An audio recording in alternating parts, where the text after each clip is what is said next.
it's such a personal thing, taking care of your body, and I'm still on a journey of finding out what works best for my body. Hi, my name is Madelyn Cline, and this is my Women's Health Body Scan. I don't know if I have a particular favorite part about my body, because I think self-love is a constant journey, but I will say that I'm grateful to my body for getting me through everything that I go through. When I was younger, I did struggle with eating disorders, specifically when I was a teenager. I think I was around 16 when I started working out a lot, and I would wake up every morning at 5 a.m. and I would work out for 30 minutes. And it was super rigorous cardio every day. And then, it turned into, why am I not achieving this body shape that I want? So I started cutting calories, and it would be the kind of thing where I would eat like 6 almonds for breakfast, because I didn't want to counteract the cardio that I just did. And then it turned into, not feeding myself protein and not feeding my body what it needed when I was working out so much. On top of that, I was dancing.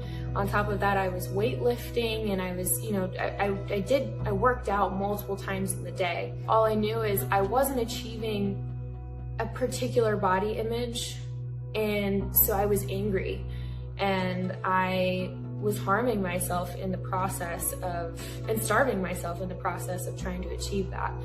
And that's an awful place to be, especially as a teenager, when you're idolizing a certain body type and you can't achieve it. And it's not because there's nothing wrong with you. It's just that you're not built that way, and that's okay, and that's perfectly fine.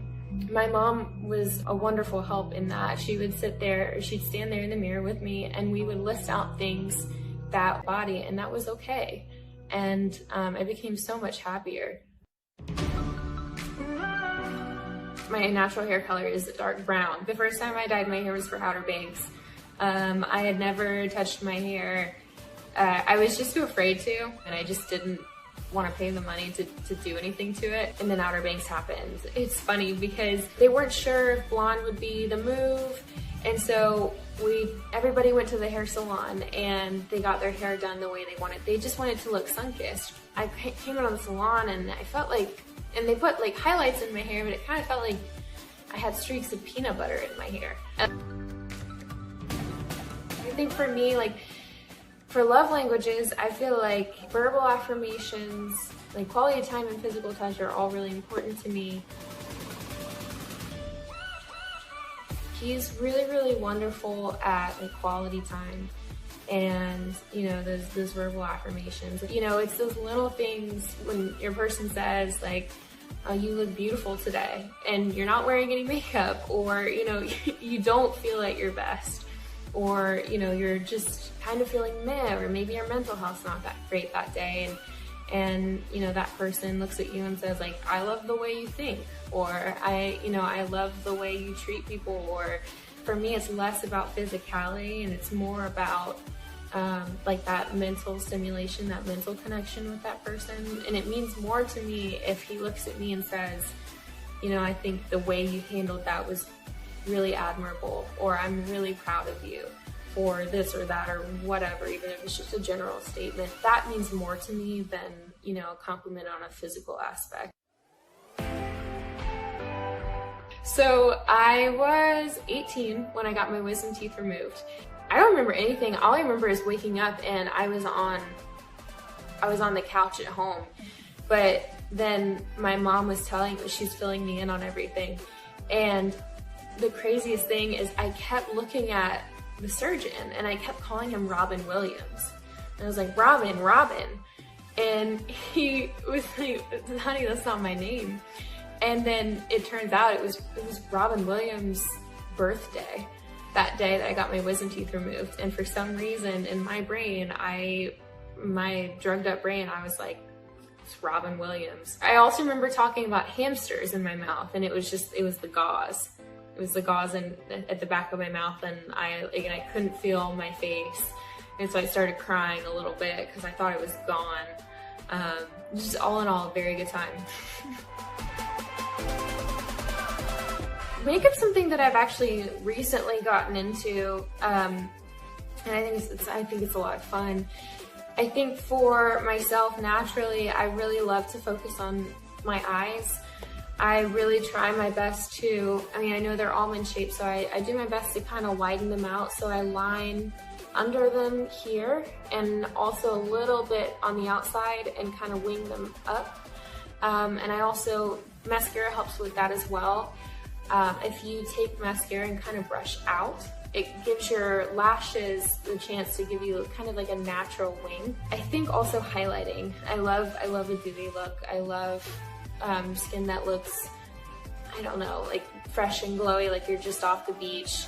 Even though when you're off, at least for me, when I come off the beach, I've got mascara running on my eyes and I'm burnt.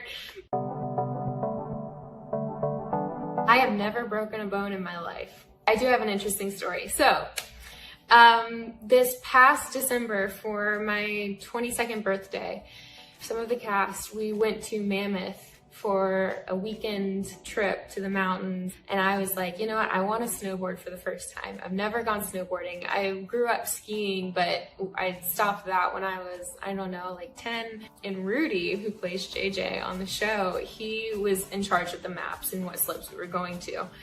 And so we were just blindly trusting him. And on the lift, we took a shot beforehand and shouldn't have done that. And so we get off on the slope and all of a sudden I see the signs and there's like a blue diamond and a black diamond. And I knew enough from growing up on the slopes. I knew that neither of those were good for beginners. And so I immediately looked at him and I was like, Rudy, what? Is there a lift down? Like, can I go down? I want to go to the little green circle slope. And we didn't, there was no way. And really bad falls. I sprained my wrist and my body was not touching the ground. Like just smack, like hit the ground. It was bad. Like, and Chase was right behind me and he saw it happen. And he tells it from a third party, but from what I experienced, I hit the ground and I couldn't breathe. I thought I had shattered every bone in my body. So yeah, that's the most recent injury story that